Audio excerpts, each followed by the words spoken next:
동남아시아는 세계에서 한국산 무기를 가장 많이 구매하는 지역 중의 하나입니다. 이들은 한국에서 개발하거나 제작한 훈련기, 상륙함, 잠수함, 호위함 등을 구매하고 있습니다. 동남아시아 국가들은 전통적으로 역사, 언어, 종교, 민족 등이 매우 달라 예전에는 크게 중요시되지 않았습니다. 하지만 세계 안보 측면에서 지역의 중요성이 부각되면서 인도, 미국, 러시아로부터 주목을 받고 있습니다. 최근에는 중국의 남중국 해역 유권 위협에 맞서 동남아시아 국가들도 군사력 증강에 열을 올리고 있습니다. 중국에 대항하기 위한 동남아시아 국가들의 무기 수요가 폭증하고 있는 가운데 한국이 러시아를 제치고 동남아시아의 최대 무기 수출국에 등극하였습니다. 특히 세계 무기 시장에서 러시아산 무기의 인기가 시들해지고 있는 와중에 베트남에서 러시아 무기의 수요가 급감하였고 인도네시아도 러시아 전투기 구입 계획을 취소하였습니다. 반면 한국은 필리핀과 태국의 전함, 인도네시아의 잠수함, 필리핀과 태국의 전투 및 훈련용 항공기를 판매하였습니다. 지금부터 동남아시아의 군사력 순위와 한국 무기 운영 현황을 자세히 알아보도록 하겠습니다.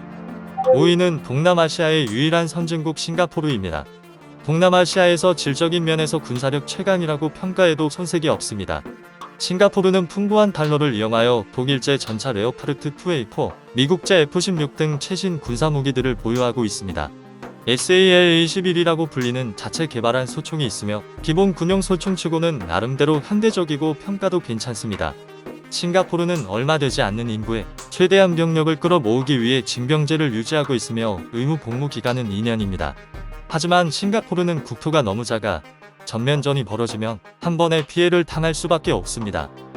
국토가 작아 방어가 어렵기 때문에 싱가포르 본토가 공격을 당해도 적군의 반격을 가하기 위해 미국과 프랑스 등의 해외 공군기지를 임대하여 전투기를 운용하고 있습니다. 싱가포르 본토가 함락당해도 미국 등 동맹국들과 임대한 해외 공군기지를 통해 적국에 대한 역습을 가하는 전략입니다. 그리고 주변국인 인도네시아, 말레이시아 등과는 우호적이고 미국, 영국, 호주와도 군사 동맹을 맺고 있어 침략에 대한 리스크는 거의 없다고 볼 수 있습니다. 하지만 문제는 중국입니다. 중국이 남중국 해영토의 영유권을 계속해서 주장할 경우 싱가포르는 동남아시아에서 고립되기 때문에 중국 측에 강하게 항의하고 있습니다. 하지만 중국도 싱가포르에게는 함부로 할 수 없습니다. 앞선 말한 대로 미국, 영국 등과 군사 동맹을 맺고 있고 중국을 포함한 많은 다국적 기업들이 싱가포르에 많은 투자를 해놓았기 때문입니다. 4위는 미얀마입니다. 1962년 버마 군사 반란을 시점으로 미얀마를 오랫동안 군사 독재로 지배하였으며 민주화 진영과 권력 다툼을 벌이다가 2021년 미얀마 쿠데타를 일으켰습니다. 우크라이나와 군사 교류를 많이 하고 있어 우크라이나제 BTR-3 장갑차를 수백 대 이상 운용하고 있습니다. 군사 쿠데타로 세워진 정권이라 대표적인 친중 국가이며 자주포도 중국제 SH-1 155mm 차륜형 자주포를 운용 중입니다. 이러한 무기들은 소수민족 무장 반군들과 전투하는 데 사용되고 있습니다.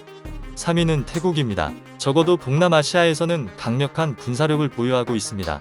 태국은 공산주의 확산을 막기 위해 한국전쟁과 베트남 전쟁에도 참전하여 공산주의자들과 싸웠습니다.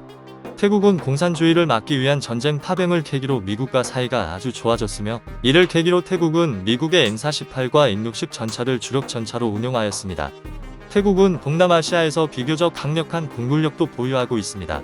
싱가포르를 제외한다면 동남아시아에서 유일하게 스웨덴에서 도입한 조기경보기를 운영하는 국가입니다.